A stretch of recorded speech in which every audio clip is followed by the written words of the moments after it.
সকলোকে স্বাগতম জনাইছোঁ মই অন্য এটি ব্লগলৈ। আৰু আজি বনাবলৈ লৈ আছোঁ খাচী মাংস। ইয়াত লৈ ল'লোঁ 2টা পিঁয়াজ, এইখিনি ধুনীয়াকৈ কাটি ল'লোঁ।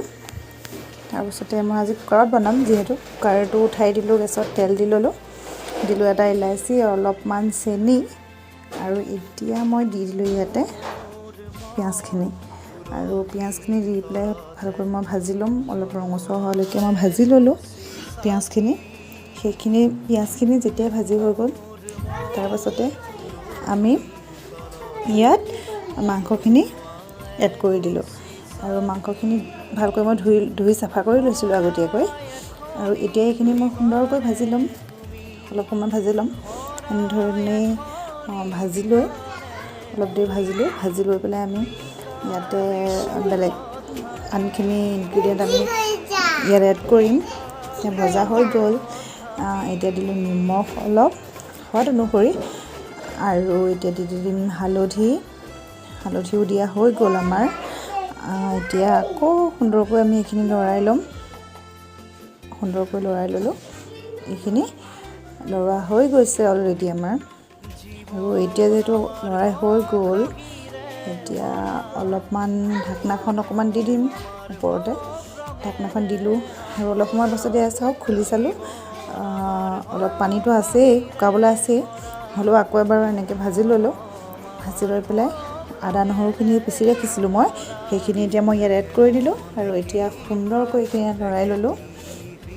লৰাই লৈ পেলাই এইখিনি হোৱালৈকে মছলাখিনি গোটাই ল'লোঁ।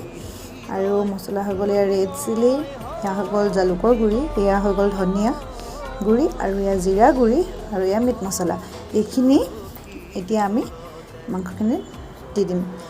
এই গোটেই মছলাখিনি লৈ আমি একেলগতে মাংসখিনি এড কৰি দিলোঁ। আৰু এতিয়া আমি এইখিনি ধুনীয়াকৈ লৰাই ল'ম। এয়া চাওক, তাৰপিছতে ভাজি থাকোঁতে মই অকণমান পানী দিলোঁ, পানী দি পেলাই ভাজিলোঁ। তাৰপিছতে আলুখিনি দি লৈ পেলাই আকৌ ভাজিলোঁ, পুনৰ আমি ভাজিলোঁ। এয়া চাওক কি ধুনীয়া ৰং এটা উঠিছে। এইখিনি ধুনীয়াকৈ ভাজি ল'লোঁ। যেতিয়া এয়া ভাজি হ'ল, ভাজি থকাৰ সময়তে এয়া জলকীয়া আৰু ইলাচি তিয়াই ৰাখিছিলোঁ। তাৰপৰা এয়া মাংসখিনি এয়া হৈ আছে, আৰু ভাজিলোঁ যিহেতু অকণমান টেষ্ট কৰিব লাগে নহয় জানো, খাই ল'লোঁ অকণমান, খাবলৈও ভাল হৈছিলে বাৰু। তাৰপৰা পানীত দি চিটি মৰাই দিলোঁ।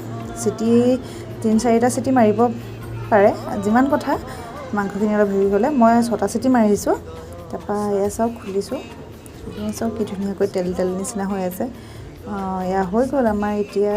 আৰু এইখিনি ইয়াৰ পাছতে আমি এটা বললৈ কাঢ়ি ল'ম, মাংসখিনিতে কাঢ়ি ল'ম আমি। চাওক কি ধুনীয়া হৈছে,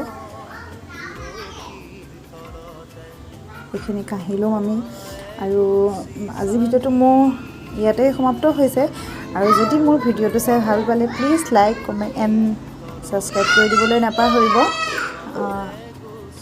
আকৌ এটা নতুন ভিডিঅ'ৰ সৈতে পুনৰ আপোনালোকক লগ পাই আছোঁ। আৰু এয়া চব হৈ গ'ল ৰেডি, আৰু এতিয়া খোৱাৰ সময়, গতিকে এয়া মাংস লৈ ল'লোঁ আৰু এয়া ভাতত দি লৈ এতিয়া খোৱাৰ সময়। গতিকে টাটা, বাই বাই, পুনৰ লগ পোৱাৰ আশাৰে।